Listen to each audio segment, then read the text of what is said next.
John, I tell you what, I'm going to open this up at this point. But my third question, I'm going to ask you to think about in the wrap-up. It may well be questions come to you now about what were the challenges you faced and how did you overcome them. But to the extent that they do or they don't, in the wrap-up, I'm going to ask you to think about how you managed to continue, stay the course. All four of you, remarkable individuals, all four of you absolutely passionate and all four very clear about your own sense of personal agency, that you could do this, yeah? So let's open the conversation up and ask people to either raise a question that is directed to one of our four panel members or an issue that you would like to have some multiple perspectives. And we've got microphones at the ready, and I've got a couple of people here straight away. If people could just introduce themselves by name and location, that will help us. So microphones to people, can we get them? Yep, thank you very much. Just wave. I've got one here, and then the microphone will go back immediately behind you, and then the third is here, and we're going to take three before we get any response. Okay, so first. Thank you, very inspiring stories. My name is Ramakant, I'm based in Doha. Just one question for all the panelists, which is, could you just tell us one mistake you made, which you wish you hadn't, when you set up this, your really inspiring organizations? Beautiful. Thank you very much. Just pass the microphone back to your colleague who's in the next row. And is there a second microphone that I can have on this side of the room? Yeah, okay. And have you got one there? Right down the front. Sorry, bit of exercise. Okay, question two. Hi, my name is Mark Behrens. I'm a professor at the University of Notre Dame in the United States. This remarkable panel, thank you so much for being here.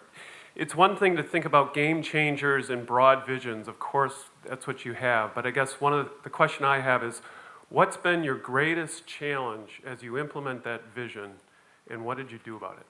Fantastic, thank you. And let me go to the third question. Thank you. Fred Lito from Brazil. I'd like to ask Reverend Foley a logistic question, less about idealism than about how you work details out. For example, if the students are working 1 day a week, how do you get over the hump of 20% loss of class attendance and so forth? Hey, John, tackle that one first. I love it. Yeah. I think that's a false argument, because I think that first of all, the school week is structured in such a way that they don't miss any class. What they do have is a 4-day class week. So I can show it to you on paper, and it's very complicated, but it works. So the kids have 4 days of class a week. They don't miss any class, because the day that they're working, they and their companions don't have class that day. So it's like having 4 schools under one roof with a 4-day class week. Yeah. That may help to explain it a little bit. But, okay, was that? No, that's good. That's lovely. And by the way, I mean, the great thing about this is that many of us will be making connections to similar models. I'm just thinking about Jeff Mulgan from the Young Foundation in the UK that opened studio schools, and the recent TED, the 6-minute TED, yeah, where he actually talked about that story. The connections and the resonance is really interesting. So this needs to be a story that we start to see, John, other places in the world that are doing similar things. But let me take you both, all four of you, to the question about biggest mistake, biggest challenge. Naif, and here we go. So on the mistakes... Strap yourself in for the pace. On the mistakes, I'm just going to say, there's a presentation up online on the WAMDA.com website, which is part of Abraj's initiatives in the Middle East, called the 99 Mistakes I Made Along the Way. So I made a lot of mistakes. If you're interested, there's a full hour talk about the ones I made. But I'm going to skip. That must have been a joy to make. It was, listen, I mean, people only learn from mistakes, and I'm happy to share as many as I can. But I want to talk about the challenges, which I actually have a 6-minute TED Talk just about my challenges that I did at Scotland this summer. But basically, whenever something new gets introduced into your body, it doesn't matter if it's good for you or bad for you, the white blood cells are going to attack. Right? And there's certain people in all societies that have self-appointed themselves the white blood cells of society. Right? In fact, there are whole countries that do that. And so I knew going into this that when I was going to try to reposition and reclaim kind of what Islam means, but from a secular standpoint, that I was going to get opposition. And of course, what happened initially is the 99 got banned in Saudi, then it was unbanned, then it was rebanned, now it's kind of banned. which means it's allowed in English, not allowed in Arabic. But we kind of came over that hump, basically. I solved that problem during my second round of finance in 2007, where I took money from an Islamic investment bank. And that appeased people that, okay, there must not be kind of some religious agenda here. This must be okay. And that helped us get into Saudi. We sold it to NBC3. It's going to be on TV in January. That got solved.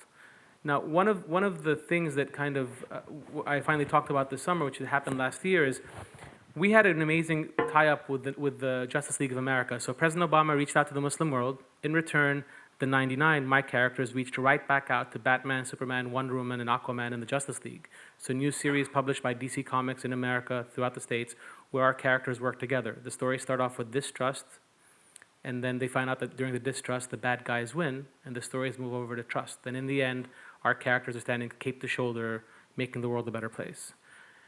Now, President Obama, when he heard about this, he reached right back out to me personally in a speech he gave last year, where he called this initiative the most innovative response to his Cairo speech, which is an amazing, amazing time for us. He brought us to the level of attention of the world, but of course, as you know, the world includes people who don't like people who look like me very much. And so during congressional elections, we became a way in which to attack the president. Obama's Muslim, and this proves it. He's trying to brainwash your kids using Sharia-compliant superheroes, stop the show before it starts. It's going to radicalize young children, turn them into jihadis. My favorite was, we can't let the Muslims brainwash our children like the Mexicans did with Dora the Explorer. This happened last October. Somebody replied and said, Dora's not Mexican, she's Puerto Rican. I'm offended. And I'm thinking, where's this thing going to go, right? But what happened is our broadcaster in the US started getting the jitters. And even though America was the first country to buy our series a year before anybody else, it won't give us an air date yet. Meanwhile, it's going to launch in the rest of the world, including South Africa, Australia, Middle East, North Africa, Ireland, Turkey, Cartoon Network in Asia in January. And it's really unfortunate that we put in that position. Now, kind of, there's actually a whole PBS film that came out 2 weeks ago that's been seen by 2 million Americans called Wham! Bam! Islam. And that film is about the making of the 99. And the story used to be, had the idea, got the financing, got resistance in Saudi, looked out to America, the land of the free, sold it to Discovery Networks, Obama, happy ending. Now the story is, Obama endorses it, we get a fatwa from Fox, right? And it ends up airing in Saudi before America. It just puts extremism in perspective. Fantastic. Brooke DeWitt, can you come in and think about mistake and challenge? Biggest challenge, biggest mistake. I think the biggest challenge we have is still funding the program. And I think that, especially me, I made a lot of mistakes, including starting another 2 shows before I start funding the first one I created. I think that's, I become too emotional on the needs of our children and our society, and I feel like I had to act quick, and even if I don't have the resource, and that's what it creates all big mistakes on my side. And and the challenge, I think the challenge also related to the mistakes I made. For example, I think I believe that every organization shouldn't be NGO in the whole world to fix problem, and it could be also socially responsible business, and that's how I believed and established our organization as a business, and that turned out to be a mistake as well, because there was no one who can fund or even give us seed money to take us to next level, because our motives and what we do is more like an NGO, or what we call, so those kind of things are. I can go on. By the way, just before I ask Reza to come in, the question about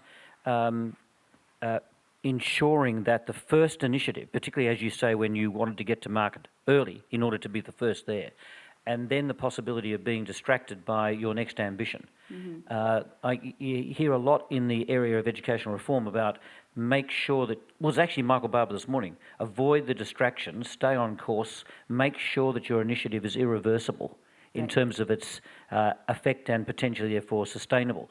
So what have you done? Have you been able to secure the under 7s program, and the new work is starting to grow and emerge, or?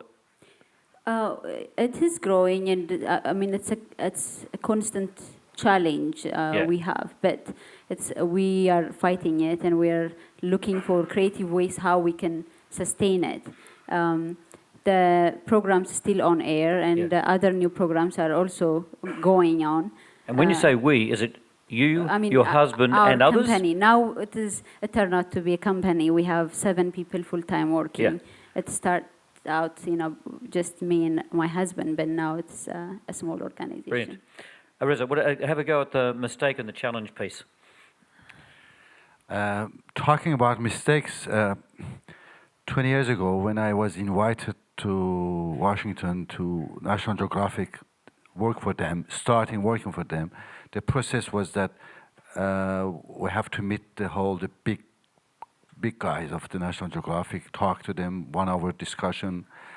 And when I finished and they said that we would like you to work for us, the chief editor, the last word was, Reza, by the way, I forgot to tell you that here our motto is zero mistake.